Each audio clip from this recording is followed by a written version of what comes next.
বন্ধুরা, সোমা কিচেনে সবাইকে স্বাগত। আমি আজকে আবার একটা নতুন রেসিপি নিয়ে চলে এসেছি, চিকেনের একটা রেসিপি। আমার চ্যানেলটাকে অবশ্যই আপনারা সাবস্ক্রাইব, লাইক, শেয়ার, কমেন্ট অবশ্যই করবেন। তো তবে চলুন রান্নাঘরে যাওয়া যাক। আমি কিচেনে এসে গেছি। এখানে যাক কি কি নিয়েছি। এখানে আমি 1 কিলো চিকেন নিয়েছি। 1 কিলো চিকেনের পরিমাণে আমি মশলাপাতি নিয়েছি সব। এখানে 2টো পেঁয়াজ নিয়েছি, বড় সাইজের 2টো পেঁয়াজ। যত কম মশলা রান্না করা যায় আমি সেরকম করেছি। 2টো পেঁয়াজ নিয়েছি। এখানে আমি আলুগুলোকে এরকম 2 টুকরো করে কেটে নিয়েছি। এখানে তেল নিয়েছি, সরষের তেল, আদা বাটা, রসুনকে থেতো করে নিয়েছি, টমেটো, এখানে 2টো তেজপাতা আর গোটা গরম মশলা, কাঁচা লঙ্কা, টক দই, আর এখানে গুঁড়ো মশলা সব নিয়েছি, জল নিয়েছি। আমি যে আজকে চিকেনটা রান্না করব, আমি প্রথমে চিকেনের সমস্ত মশলা মাখিয়ে নেব। এটা চিকেনের টপকা রান্না করব আমি। খুব কম তেল মশলা এটা রান্না হয়। প্রথমে আমি এখানে আলু যেটা কেটে রেখেছি, আলু দিয়ে দেব।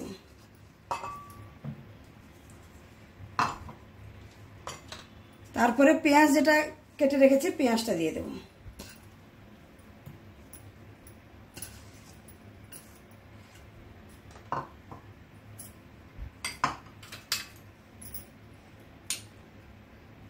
তারপরে আমি এখানে 2 চামচের মতন আদা বাটা দিয়ে দেব।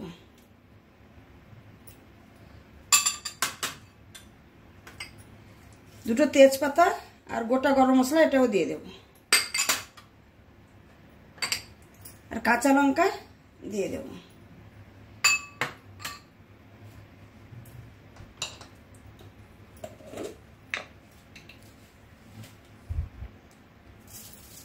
আমি 2 চামচের মতন লবণ দিয়ে দেব। যতটা লবণ লাগবে আমি এখানেই দিয়ে দেব।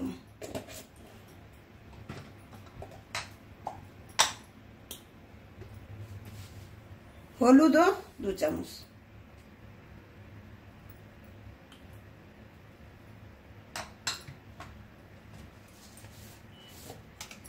এখানে সামান্য গোটা জিরেও আমি এখানে দিয়ে দেব।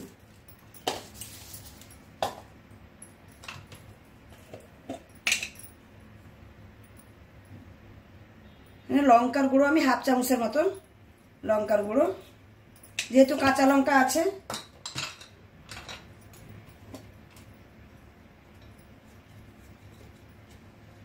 আর কাশ্মীরি লঙ্কার গুঁড়ো এখানেও আমি 1 চামচের মতন, এটা ছোট চামচ, আমি 1 চামচের মতনই দিয়েছি।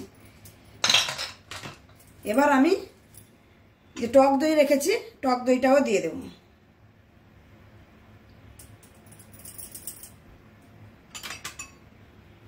তারপরে তেলটা আমি এখানে যা নিয়েছি আধা এখানে দেব, আধা কড়াইতে দেব।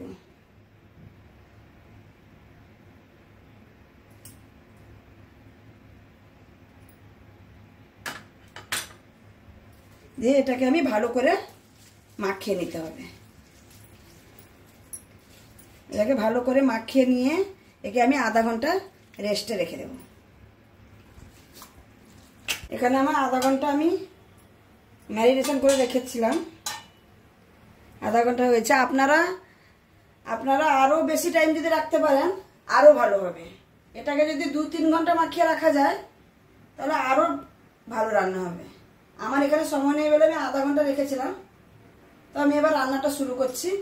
গ্যাস ধরিয়ে নিয়েছি, কড়াই গরম হয়ে গেছে। আমি এখানে যে আধা তেলটা এখানে দিয়েছিলাম, আর এতটাও দেব না, আমি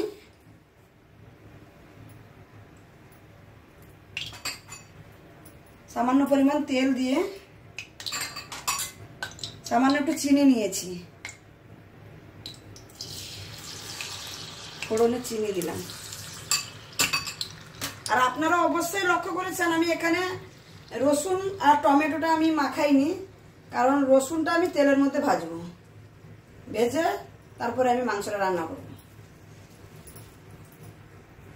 চিনিটাকে একটু সময় দিতে হবে, একটু লাল লাল হয়ে এলেই আমি রসুনটা দেব।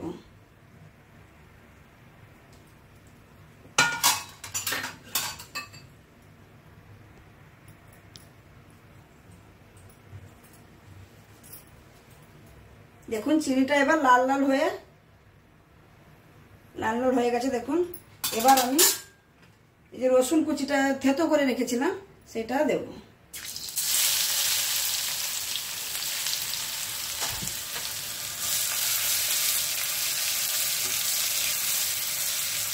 এরকম দেওয়ার কারণ হচ্ছে এই যে আমি রসুনটা তেলের মধ্যে ভেজে নিচ্ছি, এর একটা আলাদা গন্ধ আসবে, ভালো লাগবে চিকেনের সঙ্গে। আমি যদি চিকেনের সঙ্গে মাখিয়ে দিতাম তাহলে রসুনের একটা কাঁচা গন্ধ থেকেই যেত। দেখুন আমি রসুনটা লাল লাল করে ভেজে নিয়েছি। এবার টমেটো কুচিটা যে রেখেছিলাম, এটা আমি টমেটোর একটা কাঁচা গন্ধ থাকে, সেই জন্য আমি মাংসের সঙ্গে মাখাইনি। এখানে টমেটো দিয়েও দুটো আবার নাড়াচাড়া করে নিই।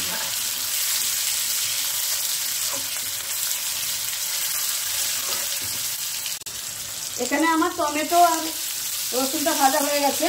এবার আমি মাংসটা যেটা মাখিয়ে রেখেছিলাম দিয়ে দেবো।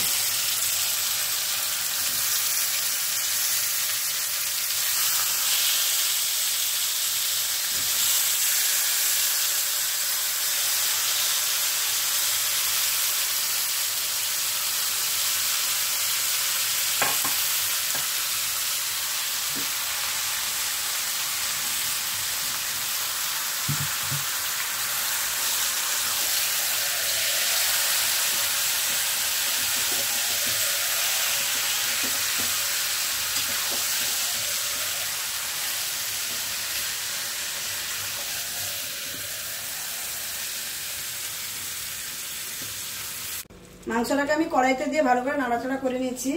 এখানে যে আমি যে পাত্রে মাংসটা ছিল যে মশলাটা লেগে আছে, সামান্য একটু ধুয়ে আমি এই জলটা দিয়ে মাংসটাকে আমি কষাতে থাকবো।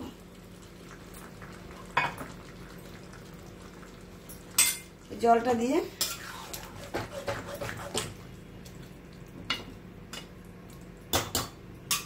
এবার আমি এটা ঢাকা দিয়ে এরকম কষাতে থাকবো।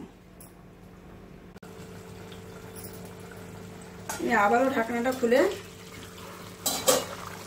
এটাকে নাড়াচাড়া করে নেব।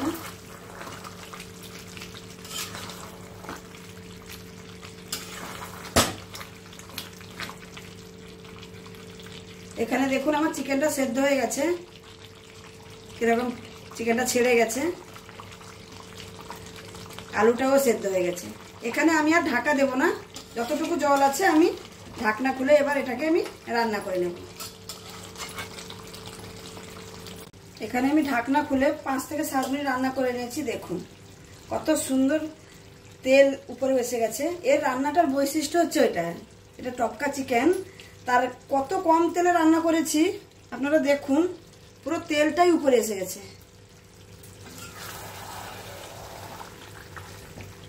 আর কষিয়ে কষিয়ে আমি একদম জলটাকে শুকিয়ে নিয়েছি।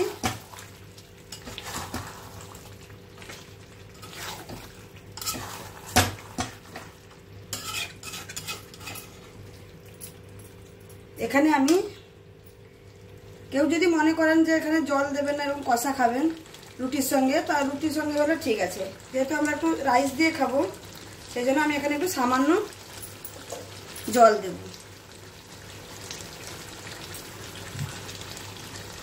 সামান্য জল দেব।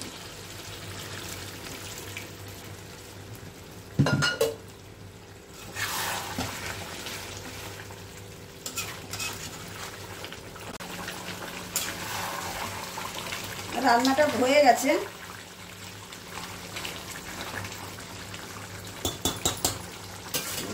জল দেওয়ার পর এটা ভালো করে ফুটে গেছে। এবার আমি কসুরি মেথি, এটাকে আমি আগে ভেজে রেখেছি, রোস্ট করে রেখেছি, এই কসুরি মেথিটা হাতে গুঁড়ো করে উপর থেকে ছড়িয়ে দেবো।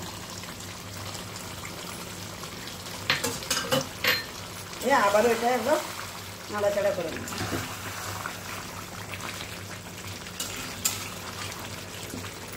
আমার রান্না কমপ্লিট, আমি গ্যাসটা বন্ধ করে দেব।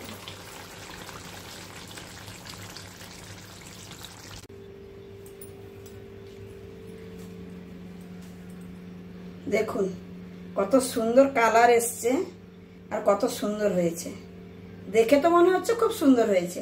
তো আপনারাও বাড়িতে এরকম টপকা চিকেন রান্না করে অবশ্যই দেখতে পারেন, আর আমাকে কমেন্ট করে অবশ্যই বলবেন কেমন হয়েছে, আর আমার চ্যানেলটাকে অবশ্যই সাবস্ক্রাইব করবেন।